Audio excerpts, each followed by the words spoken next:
Fire signs, tignan po natin kung ano ang mensahe para sa'yo ngayong araw. Keep in mind po na ito ay general reading lamang, so hindi po lahat ay makarelate. So be open-minded. Sa mga hindi po nakasubscribe dito sa ating channel, please subscribe na po kayo and palike na din po ng ating video. At sa mga nais po mag-avail ng ating private readings, ng ating Evil Eye Amulet, ng ating QR's bracelet, makikita nyo po yung link sa description box. Tarot Intentions by Aliana Reyes. Okay? Tignan po natin ano yung mensahe. Spirit guide, mensahe po natin. We have Mother. Okay, so meron ba dito? Aries, Leo, Sagittarius is pwedeng magiging nanay na yung iba sa inyo or ngayong araw na to, nagpapaka-nanay po talaga kayo. Ano ba? Sabi natin, nagiging mabuti kayong anak. Ayan, sa inyong mga nanay. Yan po. Pero meron dito, pwede po na buntes, ayan, or gusto nyo nang maging nanay, yan. Meron din naman dito, pwedeng, ayan, Happy Father's Day, kasi yung iba dito pwedeng byuda na, yan, or byuda na, kayo yung nagiging tatay sa inyong nanay na at tatay pa sa inyong mga anak. Ayan po, mother. So, some of you are very blessed talaga with your mom kasi pwedeng through ups and downs talagang naramdaman ninyo na nandiyan po yung inyong nanay or yung inyong mga magulang. Meron din naman dito, pwedeng sobrang alaga nyo po ngayon sa inyong mga katawan. Yan. Kahit ano man po yung gender ninyo, sobrang maalaga kayo ngayon. Parang alam mo yun, you are nurturing, you are mothering yourself. Ayan. Tingnan natin kung ano po yung mensahe pa para sa'yo ngayong araw na ito. Tingnan natin. Spirit guide, ano po ba yung mensahe natin for fire signs, Aries, Leo, Sagittarius? Ano pa yung mensahe para sa'yo ngayong araw na ito? Okay? So, we have shady. Merong tinatago sa inyo dito. Ayan o, hindi po kayo makatulog. We have psycho. Pwedeng, ayan o, yung ex po ninyo. Nanggugulo ba? Hindi nyo alam kung bakit. Pwedeng kasi na, yung iba po sa inyo, iniwan kayo nito nung buntis pa lang kayo. Or iniwan kayo nito nung, ayan, pwedeng meron kasi dito sumama sa iba. Hindi kayo, pero yung pwedeng yung ex po ninyo. Tapos ngayon parang bumabalik siya. Okay? Bumabalik siya, nanggugulo. Kung kailan po okay na kayo. Merong tao dito na nanggugulo po sa inyo, fire signs. Parang hindi kasi siya, hindi siya masaya ngayon sa kung ano yung nangyayari sa life niya. Kaya parang ikaw naman yung pinagtutuunan niya ng pansin. Ikaw yung ginugulo ng taong to. Tingnan mo, crazy ex, obsessed, won't let go. So parang inalis mo na to sa life mo, kinat mo na yung connection ninyo, pero ito po ay nanggugulo pa rin. Pwedeng ini-stalk ka niya. Hindi ka niya pinapatulog. Yan o. Parang meron nga dito, tinatakot ka pa niya. Tignan natin kung ano pa yung mensahe, spirit guide. Ano po itong mother natin? Ano po yung energy? Ano tong mother natin na to? Na card natin. Tignan natin. We have Ace of Swords. Ayan. So, iba po sa inyo, pwedeng gusto nyo makausap yung inyong mga nanay ngayong araw. Or meron kayong usapan talaga. Pwedeng ka-chat po ninyo, pwedeng pupuntahan ninyo sa bahay, or pwedeng kakausapin nyo kasi pwedeng magkasama naman po kayo sa bahay. Tingnan natin ano tong something shady na ito. We have King of Swords. Ayan, isang tao to na pwedeng akala mo sobrang direct niyang magsalita. Or pwedeng yung mga sinasabi niya sa'yo may ibang meaning. Okay, so ingat kayo kasi baka mamaya mayroon dito nababastos na po kayo. Hindi nyo pa alam kasi akala ninyo sobrang direct lang talaga nung tao na yun na magsalita. Yun pala is may ibang meaning na yung sinasabi niya sa'yo. Tingnan natin, okay, ano tong, bakit hindi ka makatulog, about saan to? We have Four of Swords. Okay, meron dito, pwedeng naninibago lang po kayo. Kasi, naninibago kayo kasi pwedeng bago lang kayo dyan sa bahay po ninyo. Or bagong dating lang yung iba sa inyo. Or sabihin natin na bagong lipat kayo ng bahay. Basta, parang there is something na bago po dito. Kaya nahihirapan kayong matulog. Ayan. It's either, pwedeng, yung iba, nahihirapang matulog kasi very relaxing. Tapos hindi kayo sanay. Pwedeng ganun. Tingnan natin ano tong, ano na to, crazy ex natin na to. Ano tong psycho na ito. we have Ace of Wands. Meron dito gustong makipagkita sa'yo. Ayan. So, parang tinatakot ka pa niya para lang makipagkita ka sa kanya. Or, yung taong to, gumagawa siya ng mga drama para ma-hook ka sa kanya. Para makipagkita ka. Tingnan natin pagdating naman po sa family. Kamusta ngayong araw na ito? Yan. So, we have 10 of Cups and we have Queen of Swords. Meron dito, umaga-umaga po, sobrang abala na talaga. Ayan, parang may mga bisita kasi. Tapos, naghanda ng masarap na agahan. So, tingnan natin kung ano pa po yung mensahe natin. 10 of Wands. Ayan, may busy talaga dito pagdating sa inyong family. Sobrang, alam mo yung sobrang maalaga talaga nung tao na to. So, pwede nga po na ito ay nanay po ninyo or ate ninyo. Fire sign. Sobrang niya talaga. Sobrang aga niyang gumising. Hindi ko alam kung dahil ba meron siyang negosyo. Or baka negosyo niya dito kainan. Ganyan.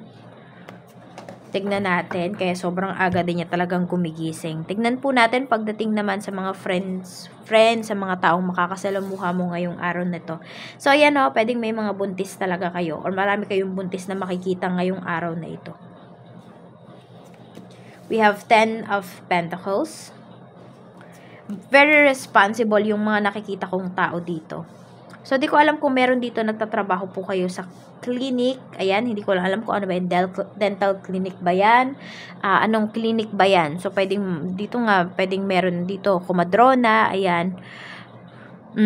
Basta parang sobrang maalaga kasi yung energy na pinapakita dito. So, pwedeng makikita mo, sobrang, kunwari, napapadaan ka lang, ganyan, nakikita mo lang yung mga tao sa paligid mo na ang sweet nila, kunwari sa kanilang mga anak, ganyan. Basta parang nararamdaman mo na, yung tao na to sobrang maalaga siya. Ewan ko ba, hindi ko siya ma-explain pero yun yung nakikita ko dito. Yung mga tao sa paligid mo, sobrang maalaga nila. Sabi natin kung hindi man sa tao, pwedeng sa mga alaga po nilang hayop. Nakikita mo, may mga daladalang mga pets, tapos kunwari, pinag-groom. Alam mo yun, pinag-groom, dinala sa clinic. Yung mga ganun, yung nakikita ko dito. May mga plants, o kaya meron naman, sobrang tagal na pala nung kanyang sasakyan, pero kapansin-pansin pa rin na makinis. Yung maganda, inalagaan po talaga, or inaalagaan. Yan yung mga mapapansin mo sa paligid mo ngayong araw na ito, fire signs.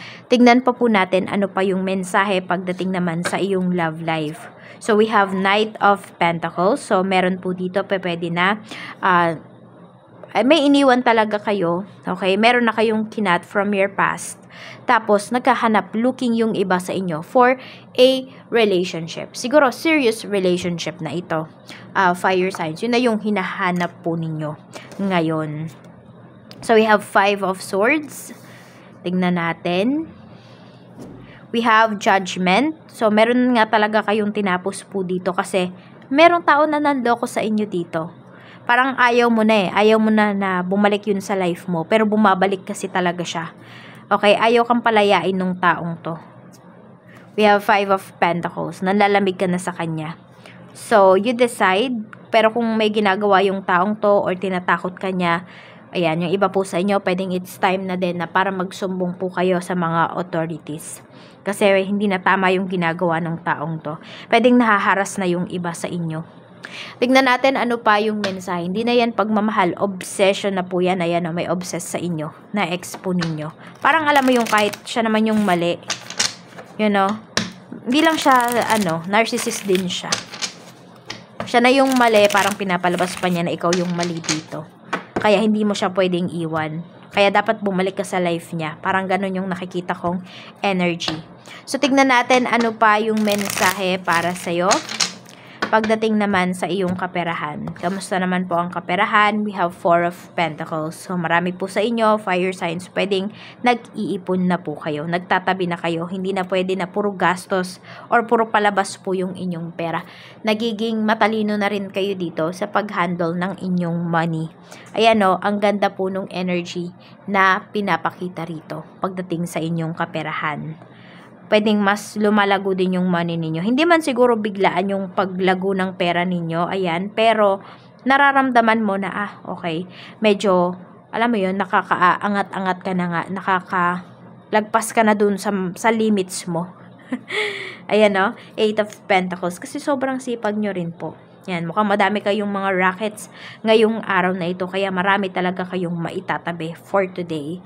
Sa negosyo naman po, kamusta? We have the Fool. Meron tayo ditong Page of Cups. So, pwedeng may mga tao dito na parang, alam mo yung, hindi ko alam kung parang niloloko ka nila. Parang feeling nila hindi mo alam kung ano yung pinapasok mo. Fire signs. Yun yung parang pinaparamdam nila sa'yo. Na akala nila maloloko ka nila pagdating dito sa iyong negosyo. Napaka hands-on mo dito sa negosyo mo. Kaya, sorry na lang sila. Oo, may mga tao dito na magta-take advantage sa'yo kasi akala nila you are very mabait, fire signs pagdating dito sa negosyo. Yes, mabait ka pagdating sa negosyo mo kung sila ay mga good payer. Ayan. At nakikita mo talaga na potential client sila. Tingnan natin ano pa yung mensahe. Yan, basta pwede kasi na meron dito. Parang dadaanin ka sa mga matatamis na salita. So, wag kang magpapadala, fire signs. Tignan natin, pagdating naman sa trabaho. Sa trabaho, we have 2 of Cups. Ayan po. Meron tayo ditong the Tower. So, meron ba dito parang inaalok ka na, uy, lumipat ka na lang sa trabaho namin. Ayan o, friend mo to. Okay? So, parang ini-impluwensyahan ka niya na pumunta ka na lang doon or doon ka na lang mag-apply sa company nila or sa trabaho niya. Parang gusto niya, samahan mo siya. Or baka may magpapasama sa'yo ditong maghanap ng trabaho ngayong araw. Tignan natin. Okay. Dito naman, yung iba sa inyo, pwedeng meron kayong kaibigan nyo dati, dyan sa trabaho ngayon, parang hindi nyo nakilala. Parang bigla na lang siyang nagbago. It's either na-promote kasi siya, naging mataas yung tingin niya sa kanyang sarili. Tingnan natin. Nagdadalawang isip ka towards sa kung sino man yung nag-offer sa iyo dito, kung ano man yung ino-offer niya sa iyo, wag mo na pong ituloy kasi una pa lang nagdadalawang isip ka na. So, sign na yon na hindi mo yan dapat ituloy. Ito po yung inyong lucky number. Sulat natin. Okay, we have number 35, 11, ano pa, spirit guide, we have number 56, number 8, 10, and we have number 49. Ayan. Okay, so ulitin po natin, 35, 11, 56, 8, 10, and 49. Yan po yung inyong mga lucky numbers. Maraming salamat, fire signs. Mag-iingat ka always and more blessings to come.